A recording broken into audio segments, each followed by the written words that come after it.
হিসেবে বলি সেই হিসাব করে যে মানে ব্রিটিশ যখন শাসন করতো ইন্ডিয়াকে, তো ব্রিটিশ ইন্ডিয়া, ব্রিটিশ শিলং, তারপরে রাশিয়া বলে এখন সোভিয়েত ইউনিয়ন যেটা ছিল এখন রাশিয়া নাম হয়েছে, সোভিয়েত ইউনিয়নে করেন বোহেমিয়া, শিলংটা আগে ছিল শ্রীলঙ্কা, যেটা আগে ছিল সিলন। এরকম বহু দেশ আছে, যেরকম মালায়া ব্রিটিশ, তারপরে ইস্ট আফ্রিকা যে উগান্ডা ব্রিটিশ যেটা ছিল, ইস্ট আফ্রিকা ব্রিটিশ, ফ্রান্স, মরক্কোকে যখন ফ্রান্স শাসন করতো তখন, তারপরে হচ্ছেন ফ্রান্স যখন রিউনিয়ন দেশকে শাসন করতো তখনকার, Malaya British Borneo, Germany, West Germany যখন, যে এখন তো জার্মানি ভেঙে গেছে, আপনারা এক হয়ে গেছে, একত্রিত হয়ে গেছে, যখন পশ্চিম জার্মানি পূর্ব জার্মানি ছিল তখনকার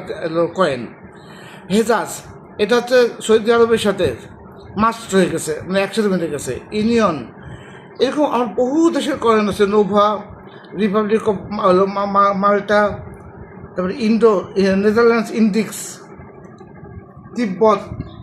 মাস্কাট অ্যান্ড ওমান যখন একসাথে ছিল তখনকার কয়েন, এই জাতীয় মিলে কয়েন আমার 330টার উপরে কয়েন আছে, তিব্বতের কয়েন আছে হচ্ছে আমার বহু কয়েন। এইখানে আমাদের সব কিছু দেখতে পারবেন কয়েন কোন দেশের এক একটা করে আছে। এটা পালাউ,